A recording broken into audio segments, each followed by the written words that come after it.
Hey all, it's Lynn, and I have something exciting for you. In the month of April, I am offering 10 free 45-minute one-on-one coaching sessions, no strings attached. So this is for you if you have been listening to this podcast for a while and you're wondering, hey, could coaching help me? Yeah, give it a try. Or maybe you're struggling to make progress on your goals and you want a little bit of a nudge forward. Or maybe it's something bigger. Maybe you're contemplating like a big career or lifestyle change and you want to talk it out. So if you are still hearing this, that means a spot is still open for you.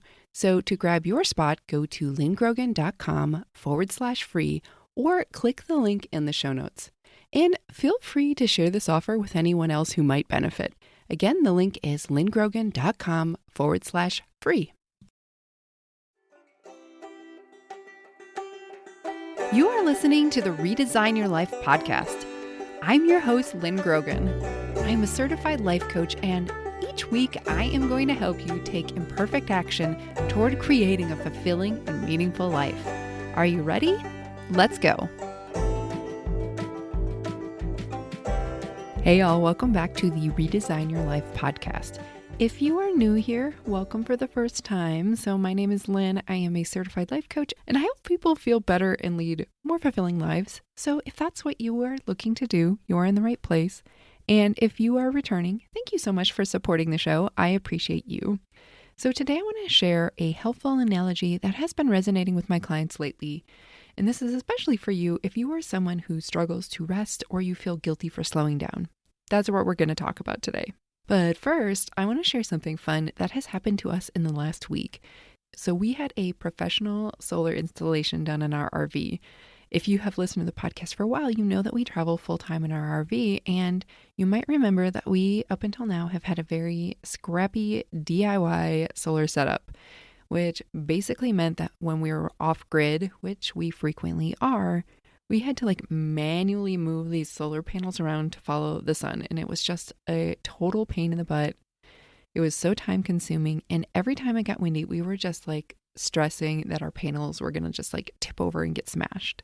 So yeah, now we have solar panels mounted on the roof.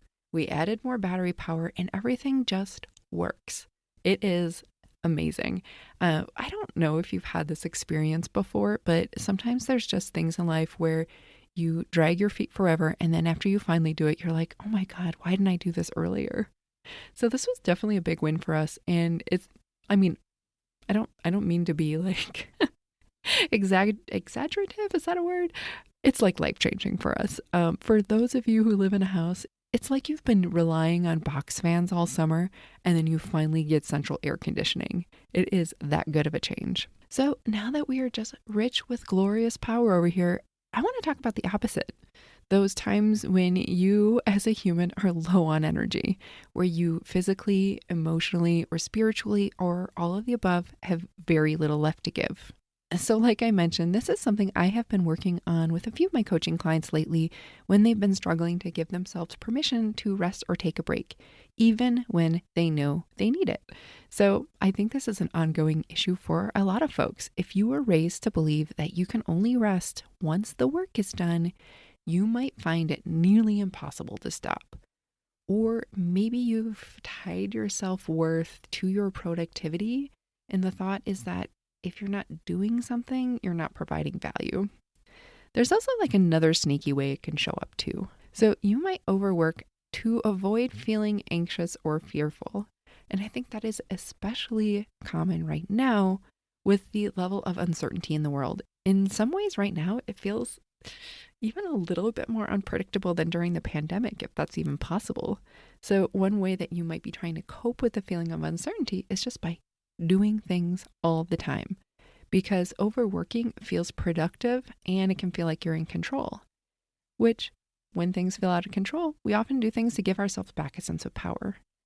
And sometimes I'll be honest, action is helpful, especially when you're spinning in your head and doing one concrete thing helps to ground you. But there is a tipping point when constant doing becomes unhealthy, when you're headed straight toward burnout and the only solution that your brain offers you is, hey, quit everything and move to a beach in Bali or Portugal, which, kind of sounds nice, right? But maybe not really feasible for your life. So What if there was a middle ground? What if you could still get things done and recognize when it's time to dial it down a notch?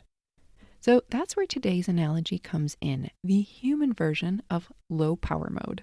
So if you have an iPhone like I do, you probably know all about the low power mode setting, especially if you don't charge your phone in a timely manner, which I sometimes don't. If you have another type of phone, maybe it's called like power saver mode or battery saver. In any case, it's a mode that your phone can shift into when it has very little battery life left and it allows you to extend its use. It's basically your phone's way of saying like, hey, I am tired, let's chill so I don't die. And I think this is a really helpful concept for humans because there are times when you're low on energy and you just need to preserve it. Now, low power mode doesn't necessarily mean that you stop everything, although sometimes it does. But often due to life or work obligations, you just need to keep going a little longer. So instead of powering through full blast, low power mode, or the idea of it, helps you scale back and only focus on the essentials. So I think it's helpful to consider what focusing on the essentials could mean for you. So here are some ideas I came up with of what low power mode could look like, but you'll have to come up with your own that makes sense for your life. And I have 10 different ideas. So 1, you stop multitasking and you just do the one thing that is in front of you. 2, you identify the must-do items. Think 1, maybe 2 priority items, and you leave the rest for later after you've rested. 3, you turn on Do Not Disturb on all of your devices so you're not getting all of those notifications and pop-up. Ideally, you would have your phone set up ahead of time so that you get notified in case of an emergency so that you can actually go into Do Not Disturb mode and focus. 4, you scan your calendar for what can be canceled, rescheduled, or postponed. And then you actually cancel, reschedule, or postpone those things. Listen, the people in your life will understand. 5, you focus only on the next hour of your life or maybe the next 24 hours, not the whole month or year. Or, you avoid going into that state where you catastrophize about the rest of your life and maybe the lives of everyone else around you. 6, you order takeout or delivery instead of thinking you have to prep a meal. 7, you ask for help. 8, take a nap or go to bed early. It's okay. 9, make your space more soothing. Dim the lights, put on calming music, or whatever helps your nervous system chill out a bit, even if you're still working on some tasks. 10, let the chores wait. There are many, many things to consider here, and my question for you is, what is your version of low power mode? What is absolutely essential when you're drained, and what can wait?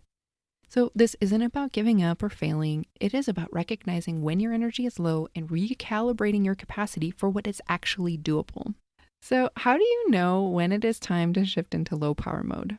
I think everyone has tells. For some, it is when you feel like you're in pure survival mode. That is very, very much a tell. For others, it is when simple tasks start taking forever. Or maybe you find yourself grazing snacks without being hungry, or you're nodding off in general. Another way to tell would be like if you wear one of those smart devices like an Oura ring, and that tracker tells you when you're not fully rested or when you're under a great deal of stress. Go with whatever method lets you know when it's time to chill. For me, I know it is when I get cranky and reactive or I'm snacking to try to boost my energy. So take a minute to ask yourself these 2 simple questions. 1, how do I know when it would be helpful for me to shift into low power mode? What are my cues? And 2, what's my version of low power mode? What's my minimum baseline for when I'm drained of energy? Make a list ahead of time so it's easy to shift gears without having to think about it too much. All right, my friend, keep this analogy in mind to use the next time you're not feeling 100%. One of my clients told me that this analogy really helped her because the idea that even a machine needs a low power mode helped her accept that she did too. Because if you think about it, we wouldn't be designed to sleep or rest if we didn't need it to be fully functioning human beings. It is what allows us to keep going. All right, my friend, that's it for today. If you found this episode helpful, share it with someone, share it with a friend. That's how this podcast grows.